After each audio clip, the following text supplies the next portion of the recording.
সুপ্রিয় শিক্ষার্থীরা, আজকে আমরা বিভব বিভাজক নির্ণয় করবো। মানে বিভব কিভাবে ভাগ হয়ে যায়, মানে ভোল্টেজ কিভাবে ভাগ হয়ে যায় সেটা এই সার্কিটের মাধ্যমে আমরা দেখাচ্ছি।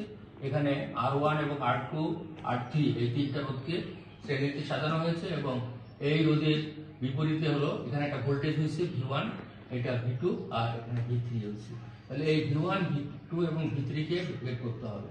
তাহলে আমরা V1 V2 এবং V3 এর মোট ভোল্টেজ হলো V, আর এই যেহেতু এটা সিরিজে সাজানো আছে সুতরাং R1 R2 এবং R3 হবে। তাহলে মোট কারেন্ট এই সার্কিটের ভিতরে কি পরিমাণ কারেন্ট যাচ্ছে সেটা হলো আমরা বলবো মোট বিভব বাই মোট রোধ, মানে তুল্য রোধ। তাহলে আমরা এখানে তো বিভব তো আমরা V ধরছি এবং তুল্য রোধকে আমরা এটা ধরছি।